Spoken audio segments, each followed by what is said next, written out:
हम डिसाइपलशिप पे जो है पूरे त्रिमास में जो है वो स्टडी कर रहे हैं और डिसाइपलशिप जो है वो बहुत ही अच्छा एक सबक है जो सीखने वाला है पूरे त्रिमास में, यानी 3 महीने लगातार हम इस सबक को जो है वो सीखेंगे। पिछले हफ्ते हमने सीखा कैसे चेलापन और स्क्रिप्चर यानी परमेश्वर का कलाम जो है एक चेलेपन के बीच में होना जो है बहुत ही जरूरी है, क्योंकि हमारे गुरु प्रभु यीशु मसीह जब यहाँ पर थे तो उन्होंने हर आर्ग्यूमेंट, हर एक शिक्षा देने के लिए उसने वचन का सहारा लिया। इवन शैतान से जब वो आजमाइश शैतान उसके सामने लेकर आया यीशु के सामने, तो यीशु ने किसी और चीज का सहारा नहीं लिया बल्कि कलाम का सहारा लिया। उसने कहा क्योंकि ऐसा लिखा है। सो परमेश्वर, इट इज रिटन। सो परमेश्वर प्रभु यीशु मसीह अगर अपने युद्ध में, अपनी शिक्षा में, अपनी आर्ग्यूमेंट में, हर एक चीज में अगर कलाम का सहारा लेते हैं तो हम उनके शिष्य होते हुए जरूर है कि हमें भी कलाम का जो है वो सहारा लेने की जरूरत है। आज हम देखेंगे डिसाइपलिंग थ्रू मेटाफोर। हिंदी में इसका क्या अनुवाद दिया गया है? रूपक के जरिए शिष्य बनना। किसके जरिए? रूपक। रूपक। ओके, सो रूपक के जरिए शिष्य बनना। कैसे हम यीशु मसीह ने अपने जीवन में हमने देखेंगे कि यीशु मसीह ने जब अपने प्रचार किया कैसे रूपक का, कैसे उदाहरणों का, कैसे दृष्टांतों का जो है वो उपयोग किया और उन दृष्टांतों से कैसे परमेश्वर ने लोगों को जो है वो सिखाया, उसके बारे में आज इस लेसन में जो लेसन नंबर 2 है उसके बारे में चर्चा करेंगे। आइए अपनी याद करने की आयत को हम देखेंगे जो कि मत्ती उसका 13, उसकी 34 और उसकी 35 आयत है। निकालिए मेरे साथ मत्ती उसका 13, उसकी 34, उसकी 35। अगर आपके पास क्वार्टरली है तो क्वार्टरली में दर्ज है, अगर आप बाइबल में देखना चाहते हैं तो आप बाइबल खोल सकते हैं। आइए मिलकर इस आयत को जो है हम पढ़ेंगे।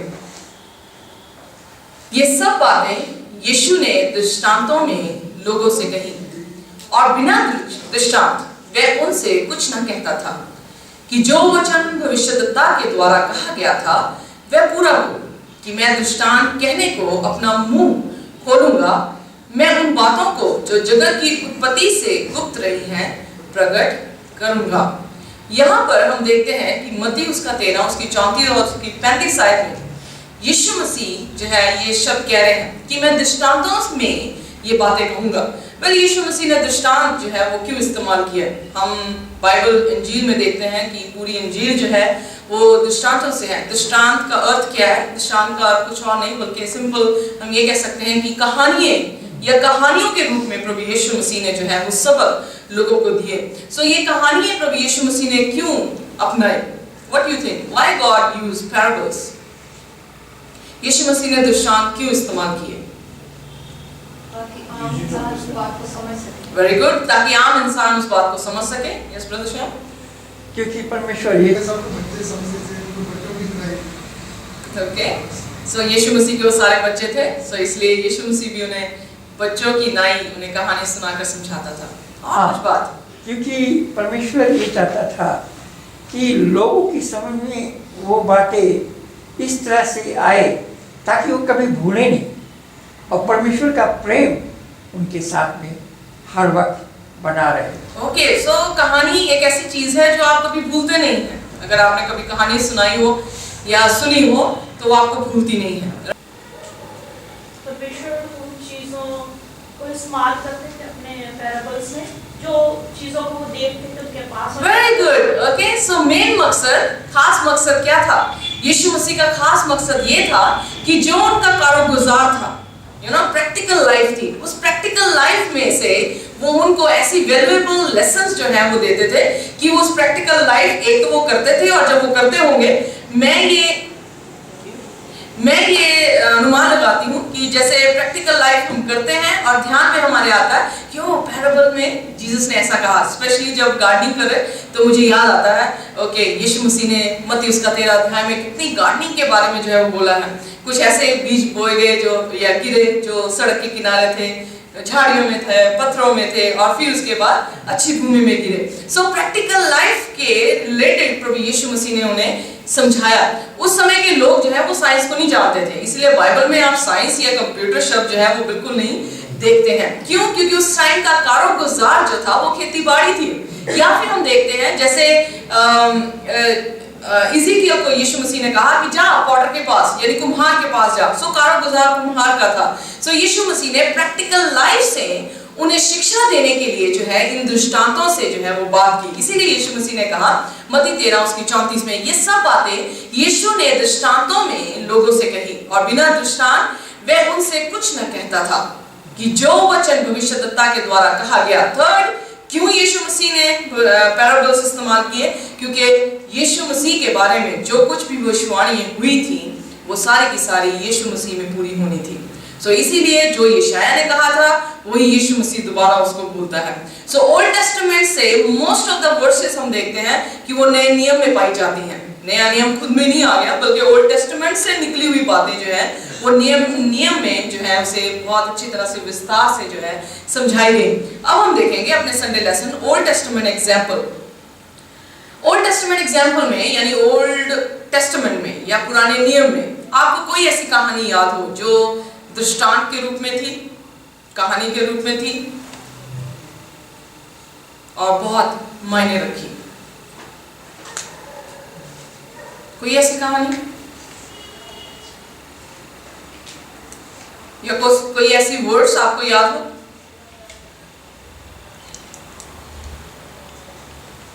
हमने पूरे नबियों में जो पढ़ा, अमोस और होशिया, ये होशे की पुस्तक जब हम पढ़ते रहे तो हमने देखा कैसे यीशु मसीह उन्हें उदाहरण के रूप में सिखा रहा है। होशे से कहा जा जाके व्यभिचारिणी से शादी कर ले, उससे बच्चे जो है वो पैदा होंगे, उनके बच्चों के नाम जो है वो रखे गए, जिसमें ये बताया गया था कि वो ऐसे लोग हैं जो परमेश्वर के लोग स्कैटर हुए या बिखरे हुए लोग, जो परमेश्वर के अपने लोग नहीं, परमेश्वर उनसे प्यार नहीं करता। और वो औरत जो है वो कलीसिया को दर्शाती थी, जिसमें हम देखते हैं कि औरत व्यभिचारिणी यानी अपने मर्द को छोड़कर किसी और के पास, अपने परमेश्वर को छोड़कर किसी और को अपना परमेश्वर बनाती है। सो जब परमेश्वर ये ड्रामा होशे की जिंदगी में करने को कहता है तो वो ड्रामा इतना रियल पूरी इजरायली कौम को लगा कि हमने देखा होशे की पुस्तक में लोगों ने जो है वो तौबा कर ली।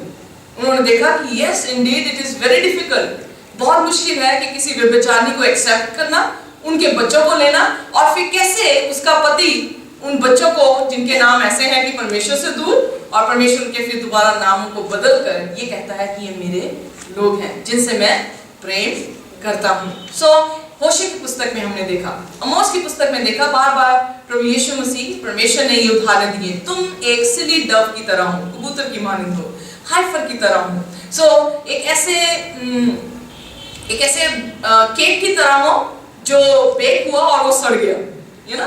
सो हर चीज वही उदाहरण है हम देखते हैं पुराने नियम में। अगर मैं ऐसा निकालिए भजन संहिता उसकी 23 अध्याय, भजन उसका 23, अगर हम सभी को मुंह जुबानी जो है ये भजन याद होगा, पर आइए कोई भी जन जोर से इस भजन को पढ़े जल्दी से।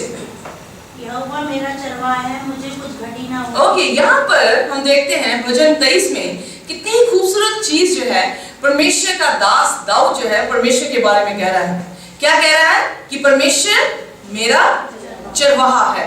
अब उस समय के लोगों के बीच में जैसे मैंने कहा कि आधुनिक नए लोग थे और कोई साइंस इतनी बड़ी नहीं थी, पर वहां पे खेती बाड़ी थी या चरवाहों का काम था या कुम्हार लोग होते थे।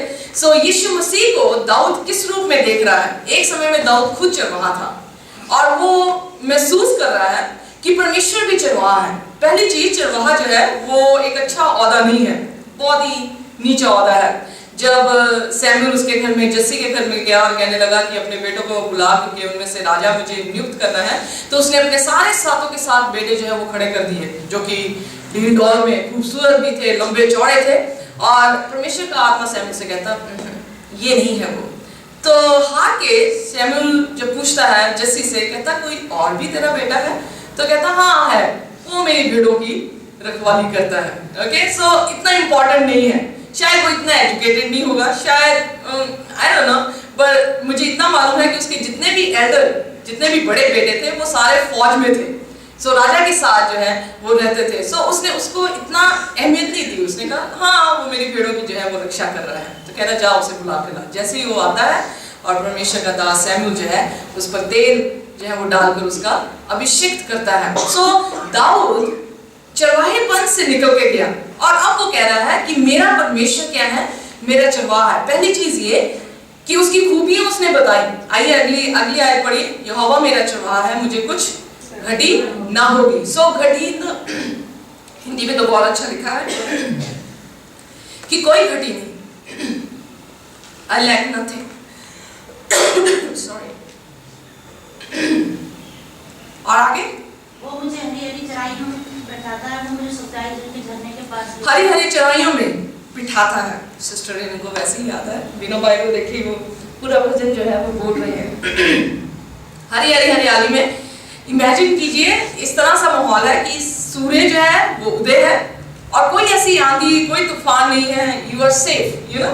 सो कहने का अर्थ दाऊद जो है परमेश्वर की कुव्वत को, परमेश्वर की कुदरत को जो है इस भजन में एक पिक्चर की मानी जो है वो दिखा रहा है कि जैसे एक चरवाहा अपनी भेड़ को कभी भी तूफान में लेकर नहीं जाता, कभी भी आंधी में लेकर नहीं जाता, या कभी भी ऐसी जगह में या उस समय नहीं लेकर जाएगा जब बहुत बारिश जो है वो होती है। इसलिए कह रहा कि वो हरी हरी घास में मुझे बिठाता है जहां पर ही इज सेफ, बिल्कुल वो सुरक्षित है, वहां कोई आंधी तूफान नेचुरल क्लैमिटीज जो है वहां पे दर्ज नहीं है। फिर वो कहता है सुखदाई झरने के पास लेकर चलता है। सो खाएगी, चारा खाएगी भेड़, और उसके बाद उसे क्या लगती है, प्यास लगती है, यानी जो नेसेसिटी है फूड और वाटर, ह्यूमन बीइंग्स की यानी इंसानी लोगों की जो नेसेसिटी है उनको भी जो है वो पूर्ण करता है। फिर आगे क्या बोलता है, वो मेरे जीवन जी ले आता है, धर्म के मार्गों में अपने नाम के निमित्त वो मेरी अगुवाई करता है। So he leads you, okay? Leads you means in every aspect, हर एक चीज में, हर एक क्षेत्र में प्रभु यीशु मसीह हमें क्या करता है, हमारी अगुवाई करता है। सो एक अच्छे चरवाहे की मानिंद दाऊद कह रहा है कि यहोवा मेरा चरवाहा है। सो ये पूरा भजन अगर हम देखें तो कहता है मैं खाई में भी होकर चलूं तो भी मैं ना डरूंगा। क्यों? क्योंकि खाई में कौन है, क्योंकि तू मेरे साथ है। सो वो चरवाहा कई बार खाइयों में से भी होकर अपनी भेड़ों को लेकर चलता है, पर भेड़ें डरती नहीं है। क्यों? क्योंकि भेड़ों को मालूम है कि हमारा चरवाहा हमारे साथ है। सो दाऊद ने जब शायद पहली बार अपनी भेड़ को भालू के मुंह से निकाला होगा या शेर के साथ वो लड़कर अपनी भेड़ को जो है वो बचाया होगा, उस उदाहरणों से वो हमें भी समझाने की कोशिश कर रहा है कि अगर इंसान होते हुए मैंने अपनी भेड़ों के साथ इतना बड़ा रिस्क लेकर उन्हें बचाने की कोशिश की, तो फिर परमेश्वर भी मेरा क्या है, चरवाहा है।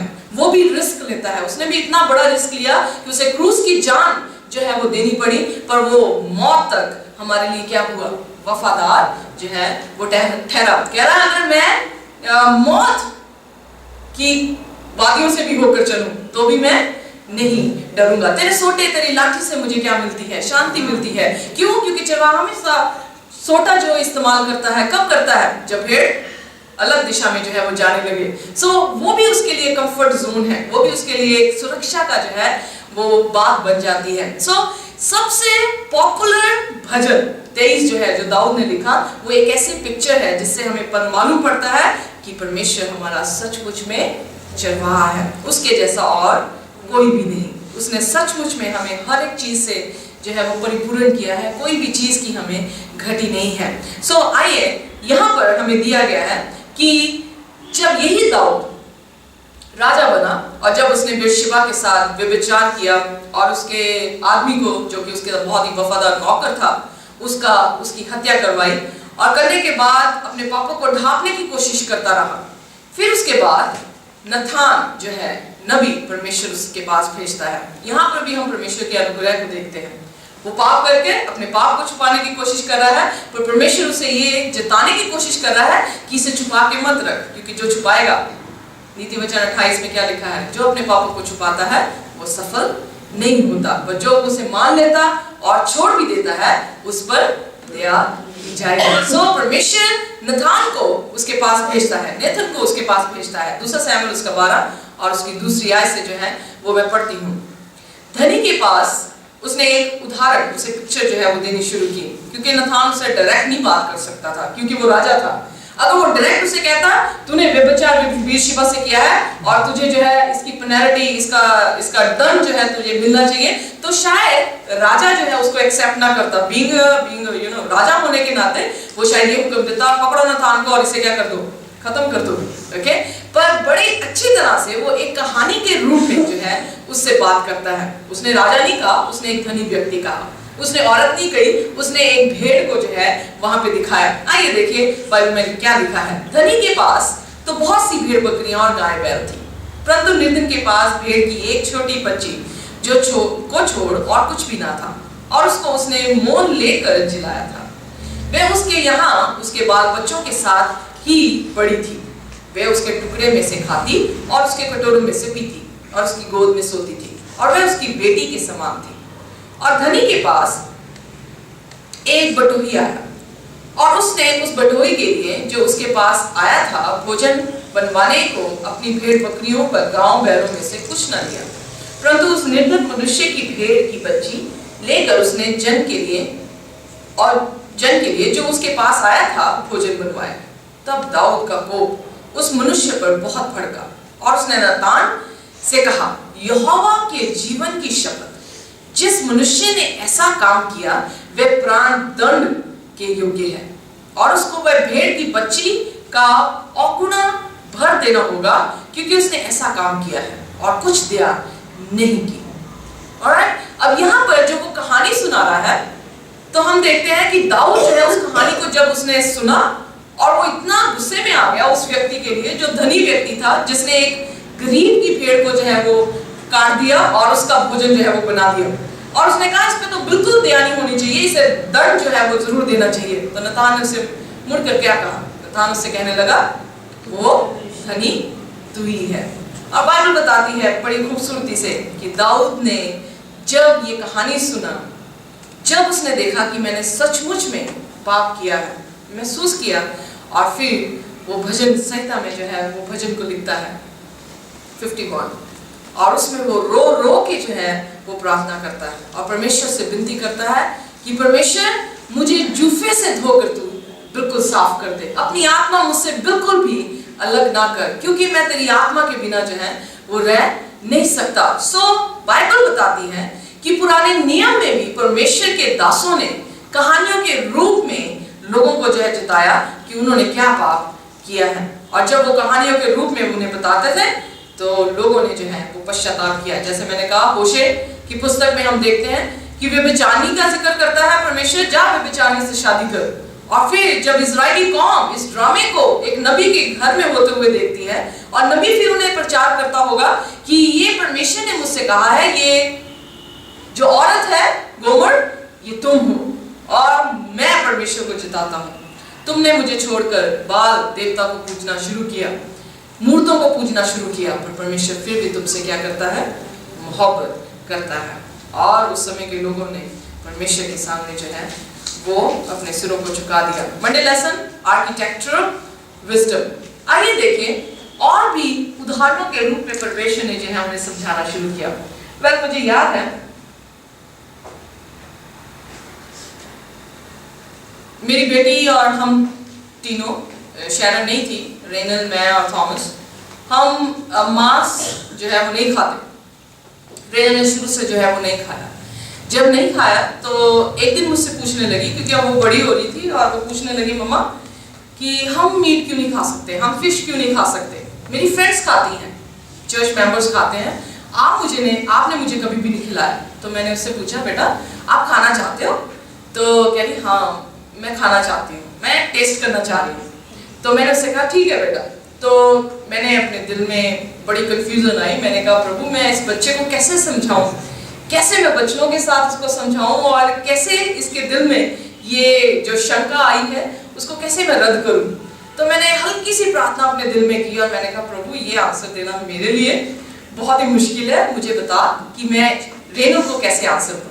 मैंने कहा, रेनू बेटा आपके पास ड्राइंग कॉपी है? तो कह रही, हाँ मेरे पास है।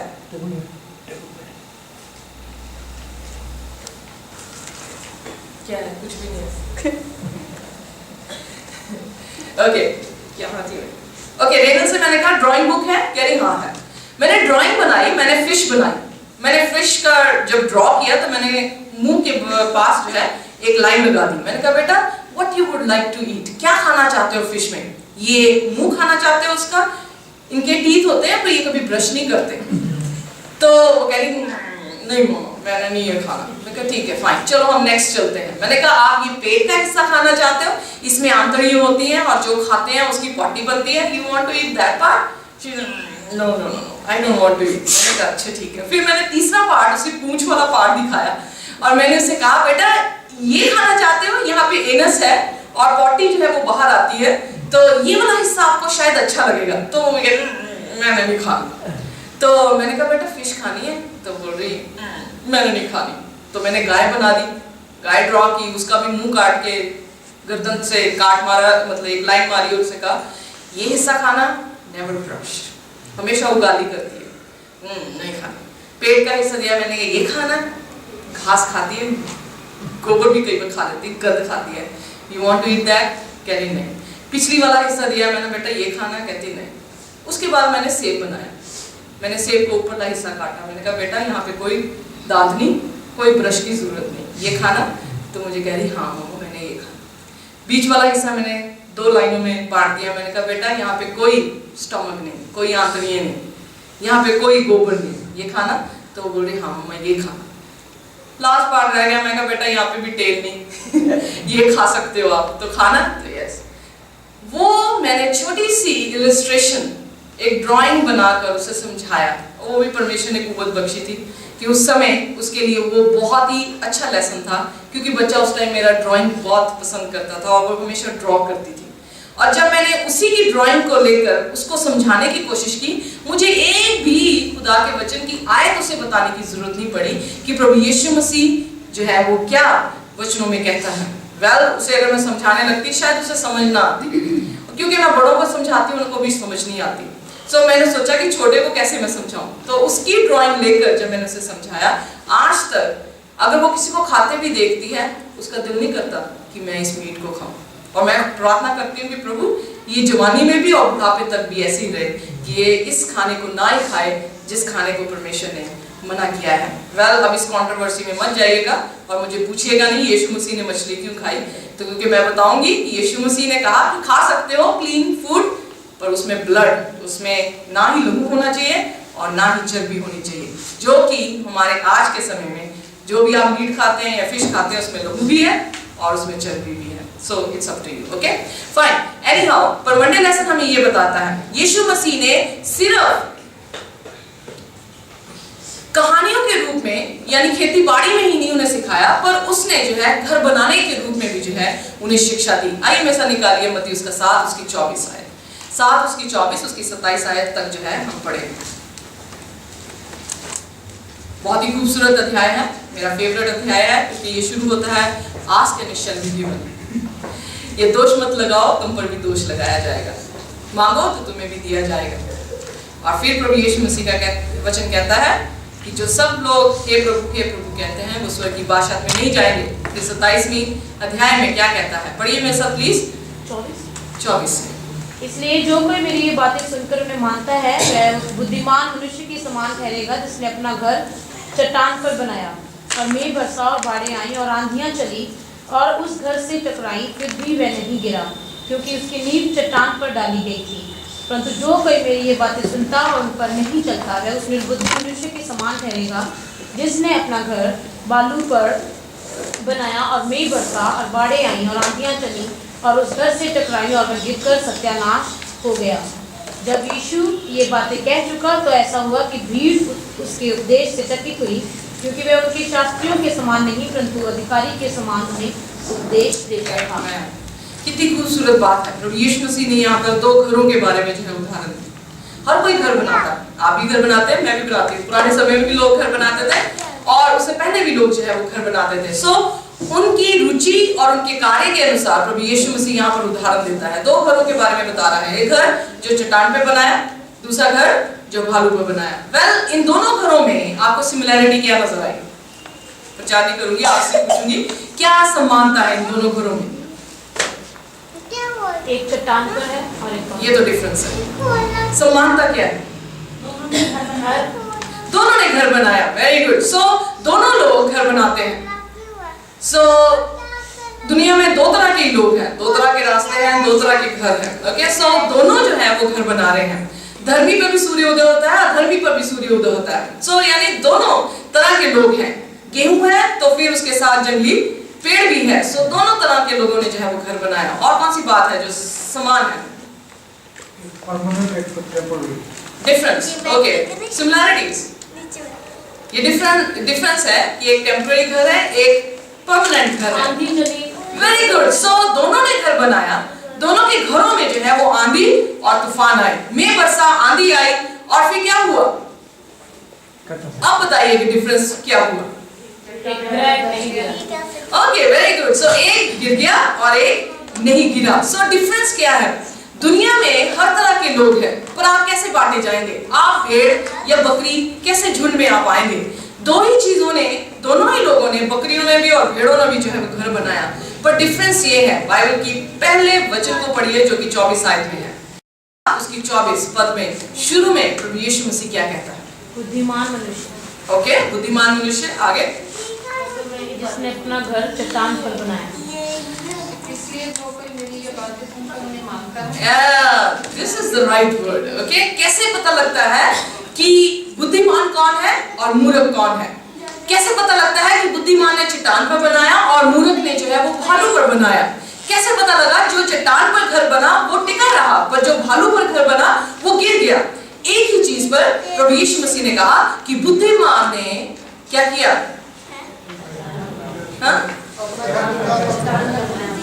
नहीं, बातें सुनकर, राइट, उसने परमेश्वर की बातों को सुनकर और उसको क्या किया?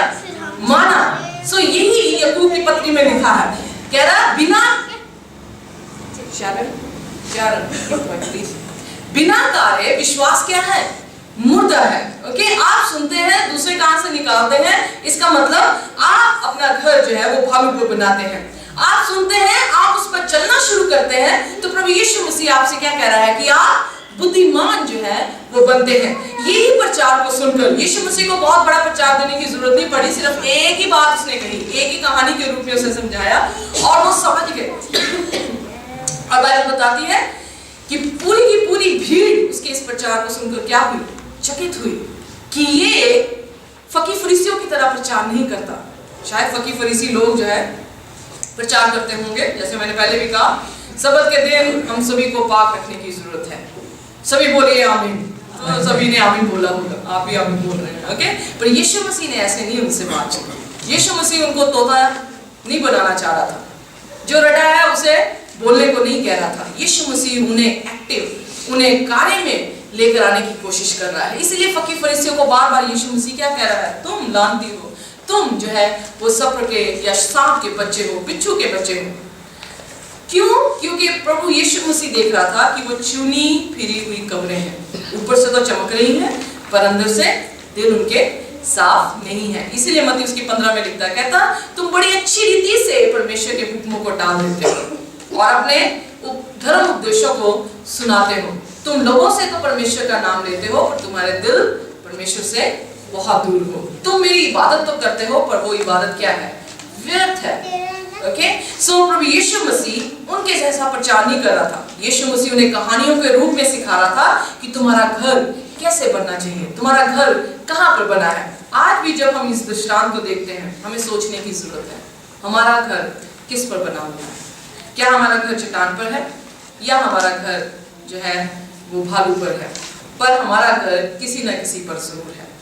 ओके, बुद्धिमान वही व्यक्ति है जो अपने घर को देखे और फिर सुनकर उस पे अमल करता हुआ अपने घर को भालू पे बनाया है तो उसको उखाड़ कर क्या कर दे? चट्टान पे जो है वो कर दे। चट्टान कौन है?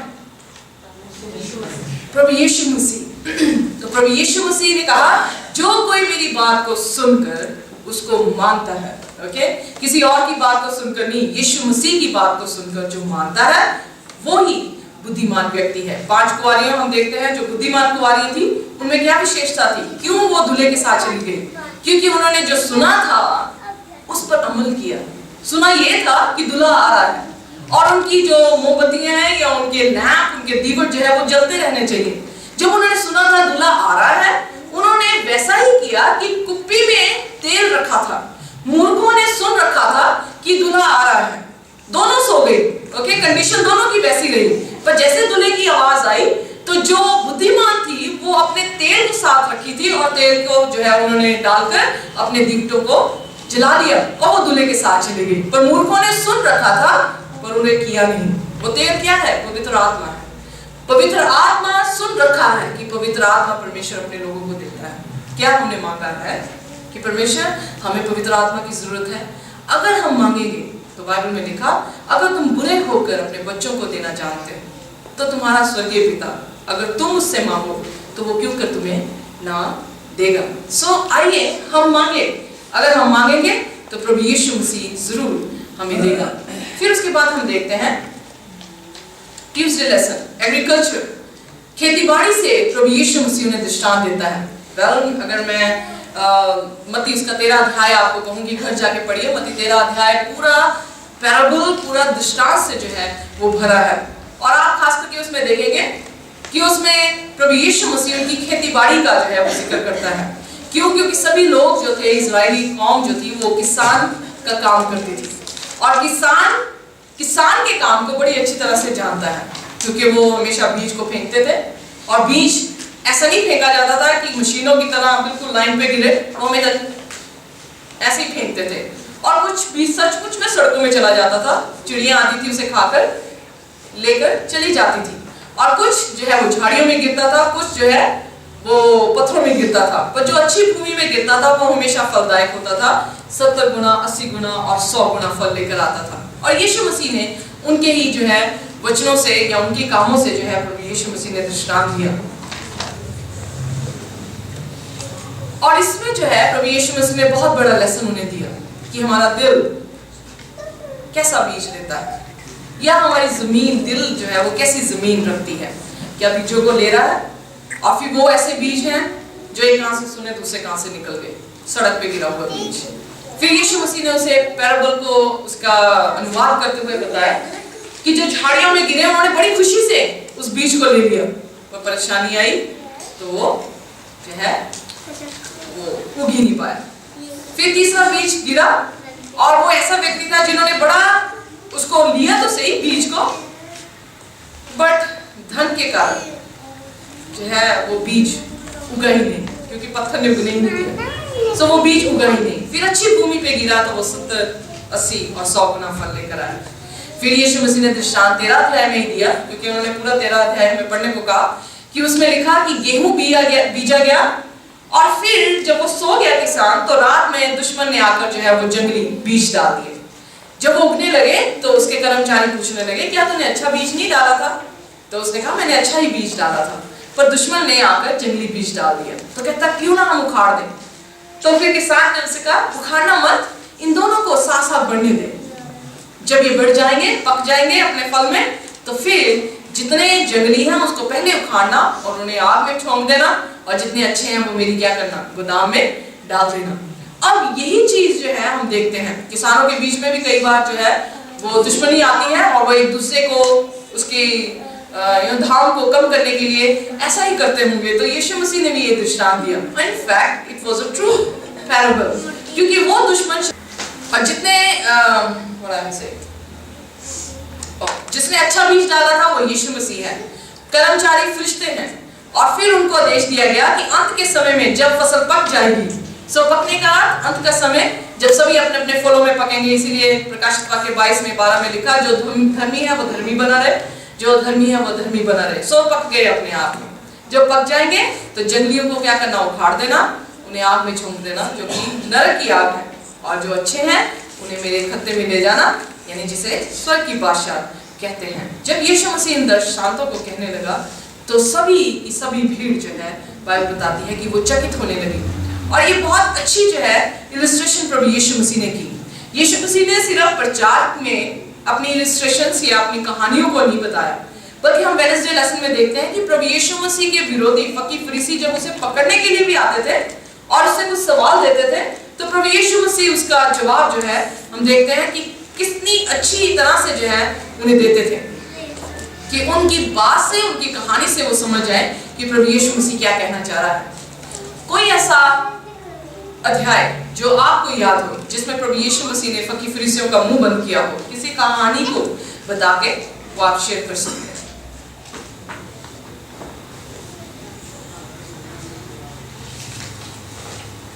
इसका मतलब लेसन स्टडी पढ़ के नहीं है,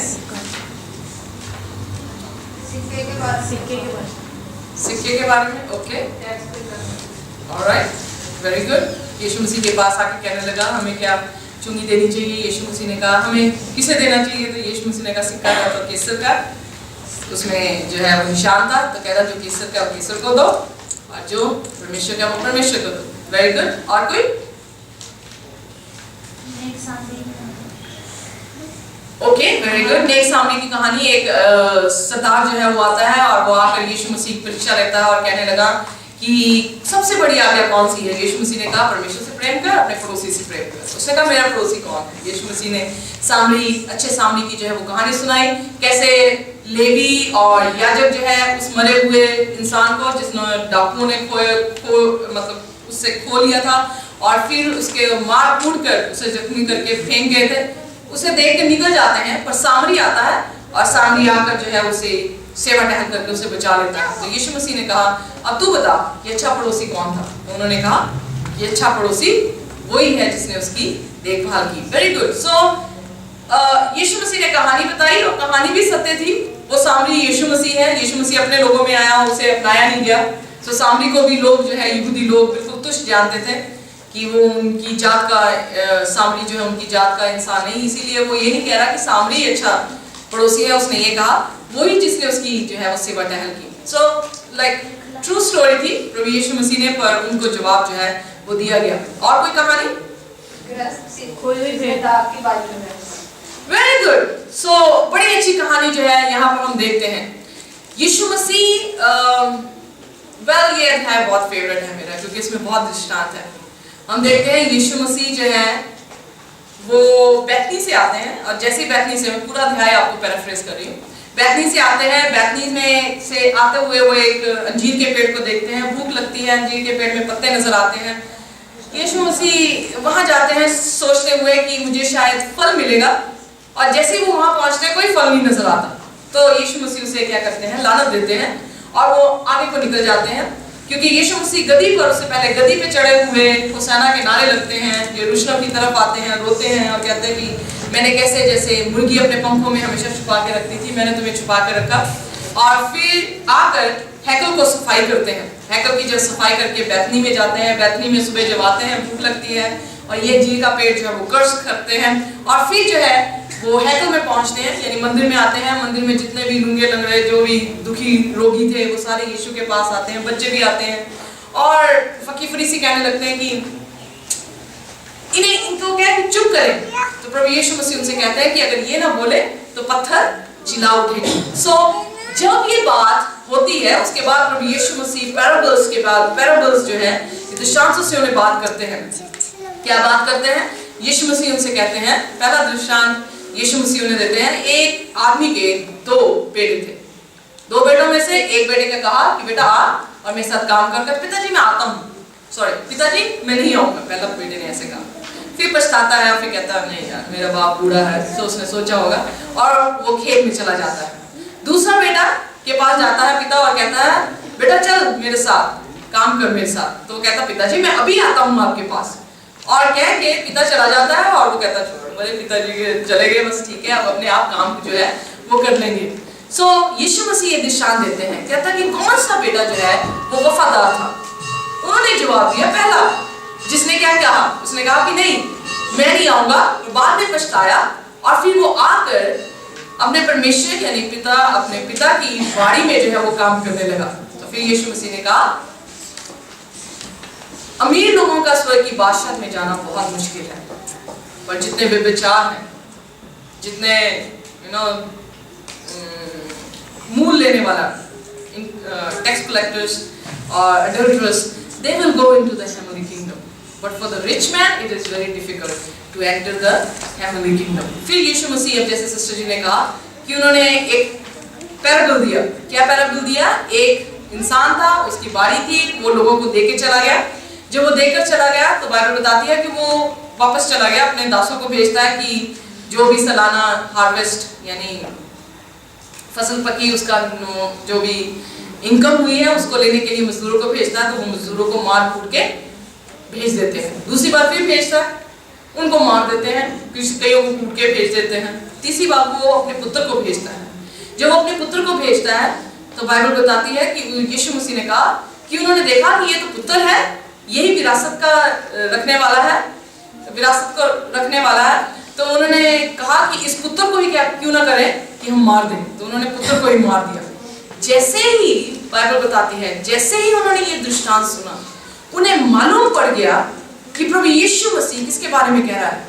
प्रभु यीशु मसीह हमारे बारे में ही ये बात कह रहा है। यानी जो फकीर फरीसियों का मन, प्रभु यीशु मसीह बार बार कह रहा है फकीर फरीसी अंधे हैं, अंधे जो है वो अंधे को रास्ता दिखा रहे हैं, पर क्या होगा, वो दोनों गड्ढे में जो है वो गिर जाएंगे। सो फकीर फरीसियों को जो अंधे थे आत्मिक रीति से, जब यीशु मसीह उन्हें इन कहानियों को बताता है तो बाइबल बताती है कि उनकी आंखें खुल जाती हैं। और फिर क्या होता है, वो उन्हें मालूम पड़ता है कि ये पिक्चर तो हमारी है, कि हम ही वो बेटे हैं जो कह रहे हैं कि हम पिताजी आपके साथ काम करते हैं और फिर काम नहीं कर रहे। हम ही वो बेटे हैं जो ये सोच रहे हैं कि ये व्यक्ति को कब पकड़ा जाए और इसे मार दे, क्योंकि यीशु मसीह जो ये कहता है कि मैं परमेश्वर का पुत्र हूँ, इस धरती पर आया हूँ सुसमाचार लेकर, मैं एक ऐसी रोटी, एक ऐसा मन्ना हूँ जो स्वर्ग से उतरा हूँ। सो प्रभु यीशु मसीह हर चीज अपने आप को ये दिखाते हुए समझा रहे थे, आई एम द मसाया, मैं ही वो मसीहा हूँ, मेरे पे विश्वास करो। पर फकीर फरीसी क्या कह रहे थे, इस आड़ में थे कि कैसे इसे पकड़ा जाए ताकि ये पकड़ा जाए और फिर हम इसे क्या कर दे, मार दे। सो यीशु मसीह उसे दृष्टांत में बताता है, नबियों के साथ तो तुमने जो किया ना किया, तुम अब परमेश्वर के पुत्र को भी जो है वो क्या करना चाह रहे हो, खत्म करना चाह रहे हो। जब अपनी तस्वीर उस कहानी में उन्हें नजर आई तो वो इतने गुस्से में आ गए कि वो सोच रहे थे, बाइबल में लिखा मत्ती उसकी 21 उसकी आखिरी आयत में बाइबल बताती है कि वो चाह रहे थे अभी इसे कैसे ना हम पकड़कर अभी इसे क्या कर दे, मार दे। क्यों? क्योंकि उन्हें जो समझ आ रहा था वो एक आम जनता को भी समझ आ रही थी। जस्ट इमेजिन अगर मैं कोई कहानी सुनाऊं तो वो कहानी सिर्फ ये नहीं कि भाई शाम को ही समझ आएगी, वो कहानी आपको भी समझ आएगी, वो शायद बच्चों को भी समझ आ जाए अगर मेरी सरल कहानी हुई। सो सिर्फ फकीर फरीसी अपनी पिक्चर, अपनी तस्वीर नहीं उस पैराबल, उस दृष्टांत में देख रहे थे, बल्कि सारी जनता देख पा रही थी कि ये जो है वो लोग हैं जिन्होंने परमेश्वर से अधिकार लिया है कि उसकी धरती पर जो है वो काम करे, पर उसका ही धन वो वापस परमेश्वर को नहीं कर रहे हैं और वो भी धन वो खा रहे हैं। और जो नबी आकर उनसे धन की बात कर रहे हैं, धन क्या है? यीशु मसीह ने एक उदाहरण दी, उसमें लिखा कि वो गया सुबह सुबह और उसने देखा कि कुछ लेबरर, कोई मजदूर खड़े थे, मजदूरों को लेकर आया, जाओ मेरी बारी में जाके काम करो, सो मैं तुम्हें दाम दूंगा। फिर वो दोपहर को भी चला गया, दोपहर को बाद शाम को भी चला गया, फिर बिल्कुल लास्ट आवर में भी गया, लोग तभी भी खड़े थे और उन्हें भी लेकर आया। 1 घंटे तक उन्होंने काम किया, दाम बिल्कुल सेम दिया गया, प्राइस बिल्कुल सेम दिया गया। तो जो पहले लगे हुए थे सुबह से वो कुड़कुड़ाने लगे। यीशु मसीह कहता है वो कुड़कुड़ाने लगे। अब दृष्टांत दे रहे हैं यीशु मसीह, कहानी से समझा रहे हैं। वो कुड़कुड़ाने लगे कि हम सुबह से लगे हैं, हमें भी 100 रुपया मिला, ये 1 घंटा काम करके हटे, इन्हें भी 100 रुपया दिया। तो फिर दृष्टांत में यीशु मसीह कह रहे हैं पैसा मेरा है, तुम्हें से क्या, जो तुमसे मेरी प्रॉमिस हुआ था क्या मैंने तुम्हें दिया कि नहीं दिया? तो कह रहे हाँ दिया, पर ये तो 1 घंटा काम करके हटे, इन्हें क्यों 100 रुपया दिया गया? ओके, सो वो प्राइस जो है हम देखते हैं कि सुबह वाला इंसान भी सेम ले रहा है, शाम वाला भी इंसान सेम ले रहा है। प्राइस क्या है? यीशु मसीह ने ऐसे नहीं करना कि जब हम स्वर्ग की बादशाहत में जाएंगे तो जिसने ज्यादा रूहें जो है वो बचाई होंगी उसको 100 तोला सोना देगा और जिसने 1 रूह बचाएगा तो उसको 1 तोला सोना देगा। ऐसा नहीं है। The price is same, that is eternal life. जो दाम है वो सभी के लिए बराबर है कि हम हमेशा का जीवन पाएंगे।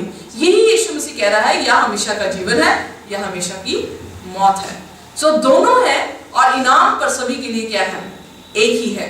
सो यहाँ पर हम देख रहे हैं नबी आ रहे हैं, वो दाम को लेने के लिए आ रहे हैं। वो उन्हें क्या बताने की कोशिश कर रहे हैं कि परमेश्वर तुमसे प्रेम करता है, वो तुम्हें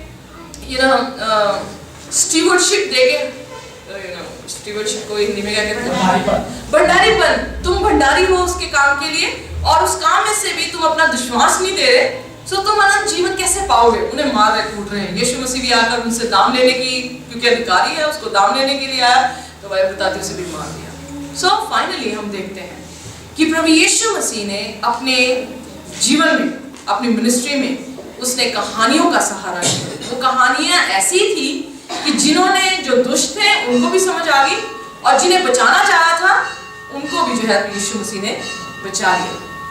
हम उसके शिष्य होते हुए उन कहानियों को कहाँ तक समझते हैं? उन कहानियों को कहाँ तक उपयोग जो है वो करते हैं।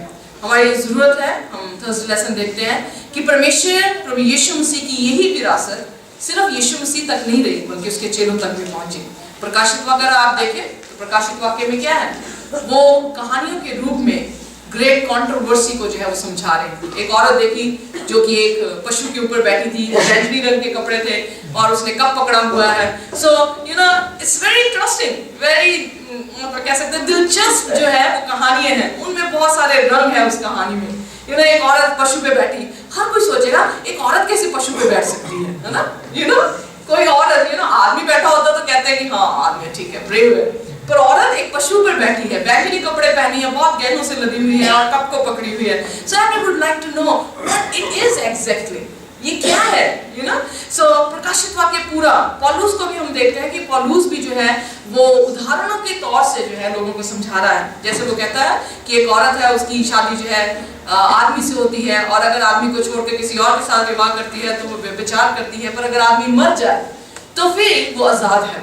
सो उसी प्रकार से हम जो है वो हुक्मों के जो है वो गुलाम बन गए, क्योंकि हम हुक्म तोड़े, हम गुलाम बन गए।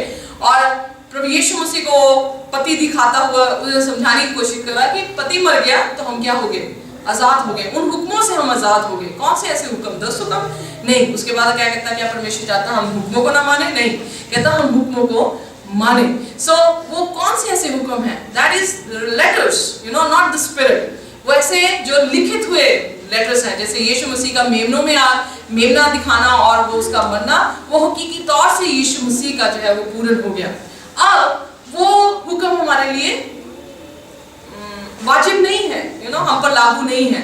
सो कौन सा हुक्म है कि हमें नया जीवन और हमें नई आत्मा, परमेश्वर की आत्मा को लेने की जरूरत है। सो हम देखते हैं कि बाइबल पुराने नियम में भी, यीशु मसीह में भी और यीशु मसीह के बाद उनके चेलों में भी हम ये देखते हैं कि उन्होंने हर एक कठिन समस्याओं को भी कहानियों से क्या कर दिया, सुलझा दिया। उन्होंने अपनी शिक्षा को भी कहानियों में जो है वो लोगों को समझा दिया। सो हमें भी जरूरत है, बाइबल एक ऐसी पुस्तक है जो कहानियों की है। कैसी कहानियां हैं उसमें, उसकी कहानी है परमेश्वर की। सो आइए हम उसके चेले होते हुए इन कहानियों को सुने, इन कहानियों को पढ़ें जो परमेश्वर का कलाम है, और वो कहानियां आपको बताएंगी कि परमेश्वर आपसे कितनी मोहब्बत करता है। वो कहानी ये बताती हैं कि लोगों ने परमेश्वर से कैसी मोहब्बत की और परमेश्वर ने उनसे कैसी मोहब्बत की। और फिर ये भी कहानियां बताती हैं कि जो लोगों के विरोधी थे उन्होंने परमेश्वर के साथ कैसा व्यवहार किया।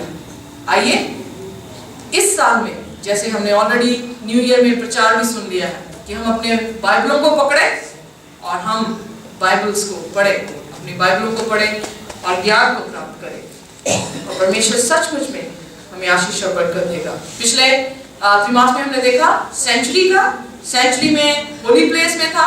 तो होली प्लेस सैंक्टिफिकेशन को दर्शाती है, जिसमें प्रार्थना, वचन जो रोटियां थी, दीवट उसकी गवाही को दर्शाते हैं। सो जब आप तौबा कर लेते हैं, बपतिस्मा ले लेते हैं, फिर हमारा जीवन इन 3 चीजों में नेव पे जो है वो पड़ता है, और तब हम मोस्ट होली प्लेस में जाते हैं, जिसमें ग्लोरिफिकेशन, परमेश्वर के साथ रूबरू जो है वो होना होता है।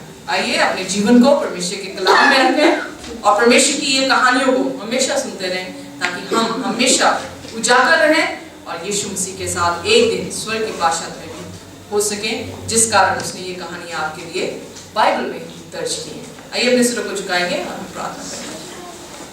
स्वर्गीय पिता, हम आपके बहुत ही शुक्रगुजार हैं, धन्यवाद करते हैं कि आपने ये समय दिया कि हम आपकी कहानियों को प्रभु यीशु मसीह देख सकते हैं, जो कि इस कलाम में कलम बंद है। हमारी प्रार्थना है कि हम हर रोज जब इस कलाम को पढ़ें, आपको और देख सकें, आपका चेहरा देखें और सिद्ध होते जाएं। हमारी पूरी कलीसिया को आशीष दें और हमारे अजीजों को जो बाहर से विदेशों से आए हैं उन्हें भी बरकत दें। यीशु के नाम से मांगते हैं, परमेश्वर आपको आशीष